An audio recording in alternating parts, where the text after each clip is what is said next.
Chanukah Sameach, everyone. Just wanted to share a short thought. On Chanukah, there's a lot of, meditation we can do. And the mitzvah, part of the practice of as Jews during the lighting of the menorah is to look at the light. The light represents the Or HaGanuz.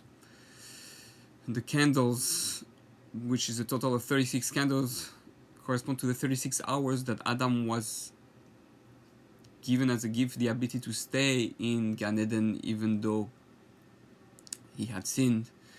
So we're giving a present, we're giving a gift of light, a gift of seeing through, as if we had the Or HaGanuz, not as if, the gift of connecting to Or HaGanuz and being able to see the way Adam was able to see, which is to be able to see from one end of the world to the other, as if our eyes had now an X-ray vision, and we're like a meta-human. We live in a world today where it's all about seeing. People are on their phone, TikTok, Facebook, Instagram, all the stuff, and we scroll, we look. Teenagers, kids, but a lot of adults too have a hard time going to sleep. The information goes and goes, and we go from one thing to the other. So much light, so much energy, so much electricity, so much things that we're seeing.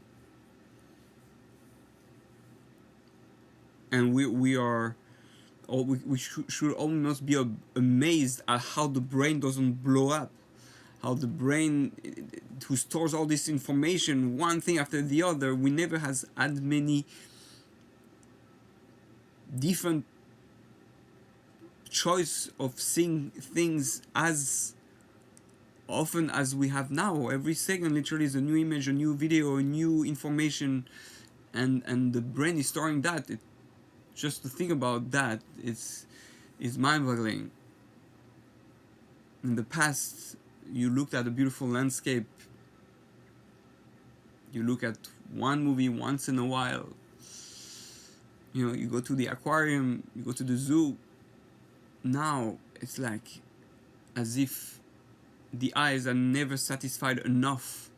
Another thing. And this is a bit the message of the menorah. Then we're trying to transcend that number 7. So we're trying to stay and watch one thing, just with one light.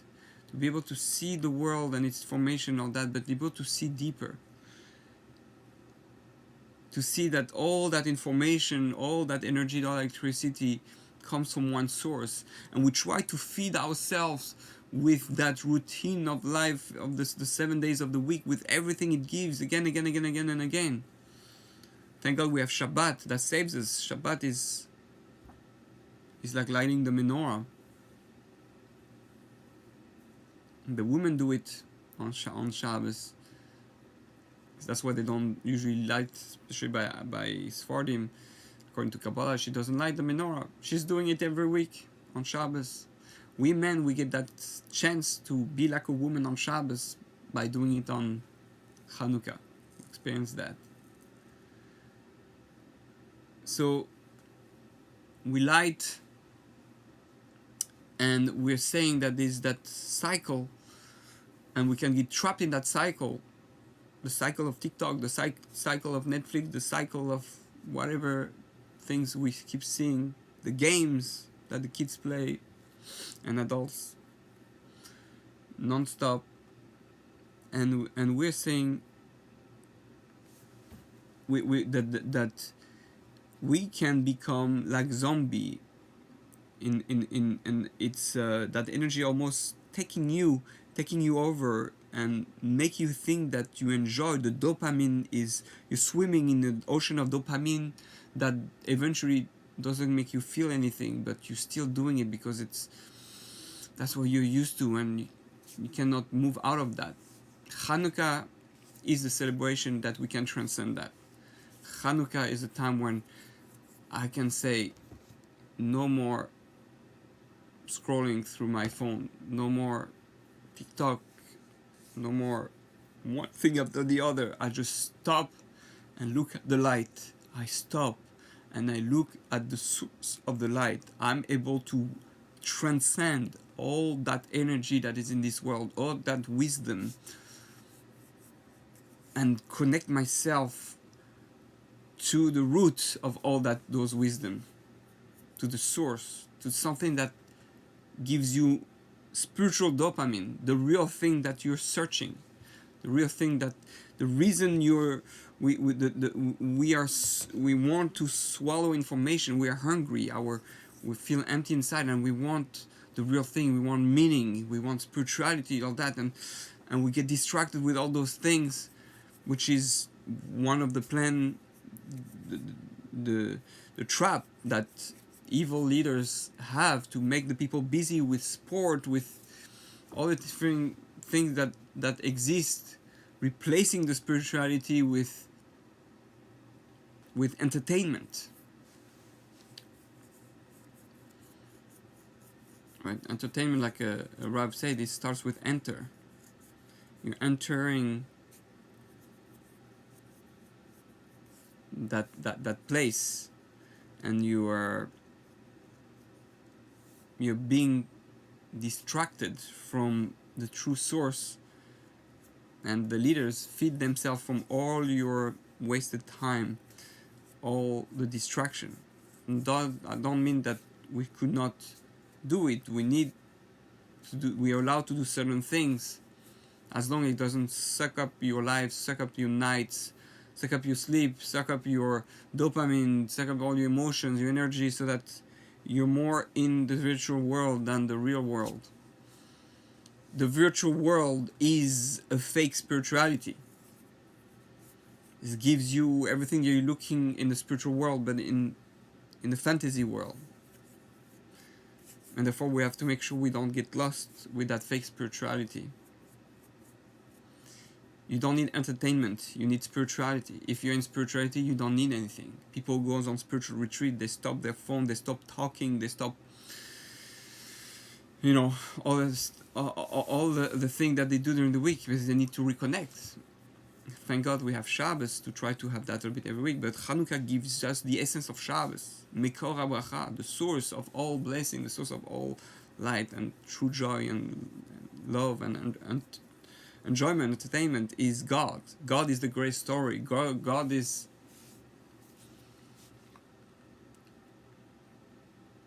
really what we're truly looking for each time we swipe. We're looking for God, but it requires work and going out of our cycle, out of our comfort zone, and that's the challenge. So Chanukah miracle is that we're still aware of that. We are still aware that there is spirituality. We still have the Torah. We're still able to close our phone on Shabbos. We're still able to connect to that spirituality, to that organus that is available to us. We're not lost. We win. We're able to appreciate, to look through the world and see the beauty of the world, and all that beauty, all that science, hoda'ah, hod, I'm able to see through and realize that all this comes from one beautiful source, from the Torah, and from God, and I can, instead of using the branches, I can attach myself to the trunk. Why use the intermediaries when you can go to the source? Use both, but be aware, celebrate the source. If you do that, then you don't lose track of what's truly important, what's authentic, what's real, and you can get the authentic dopamine, spirituality that will feed your soul and make you feel full of light, full of happiness, shining, an entertainment that makes you excited, each time you learn Torah, it is the greatest entertainment.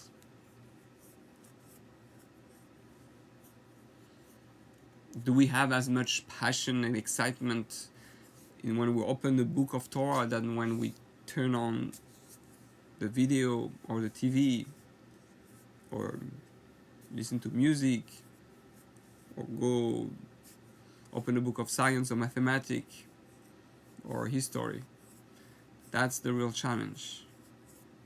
That's the real challenge. We have to learn to be able to open a book and say and get excited to look at the book like I would look at my phone scrolling. That's really what we want to reach. So you got to ask yourself, how do I do that? How do I become passionate about the opening a book? How big do I become passionate about learning Torah? Learning Torah, connecting to God, the mitzvahs, learning about the mitzvahs, doing the mitzvahs is supposed to be the most exciting thing in life. How come we have a competition with sport? Billions of people looking at a few guys running after a ball to put it in a cage. You know how stupid that sounds? But we all watched. Almost all watched. If that makes us excited when we are not even playing and we're just watching, why can't we be fan of the Torah, which we can be involved in the mitzvah that we can be involved in?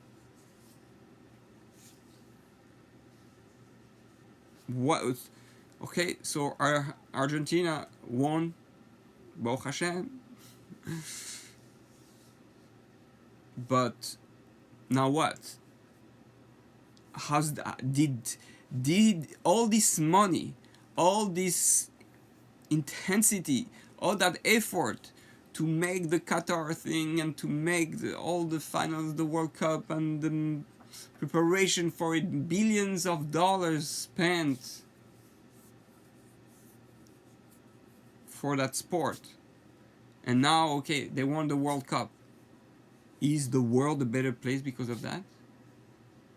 If perhaps they had used the sport to create more unity between the people. But one of the big problems of sport, one of the most dangerous problems of sports, explained my Rebbe from his father, Yaakov Weinberg Zatzal, is that it creates a competition and a hatred for the other team. Want to put you down. May the best win.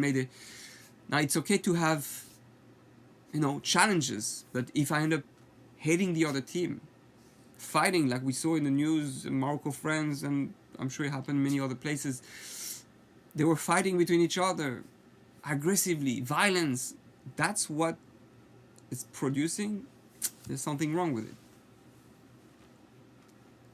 Why billions of dollars were not raised from and sent to poor people, or maybe some few things were done, but to have millions of dollars being given to someone because he can kick a ball, I think it's not a world that makes sense. It's not harmonious. Millions and millions of dollars for a person who kills with a ball, and there are people dying of hunger in the world. Something doesn't make sense. So the idea is to be able on Chanukah to realize that, and to realize the danger of Greece. This is what Greece is. The body, the entertainment, the external, the physical. We can get trapped into that world. We're in a virtual world, in the world of sport, in the world of entertainment, and we lose track of what's really meaningful, of the hod, of the shining of the light, of the being grateful for everything that Hashem does. And that's what Chanukah is being able to recognize that all that is from Hashem, because He loves us, because He wants us to have fun a little bit, He wants us to have pleasure and experience great things, but don't lose track of the source. That's where Hodah is so important, being grateful. And it's a nest that we're not, the nest is where we're not being swallowed up, that we can still think, even though we have phones, even though we have sport, we can still say, I'm a Jew, I see God, I'm connected to God, I can speak to God, I can close the TV and open my book, my Sefer. That's a real miracle.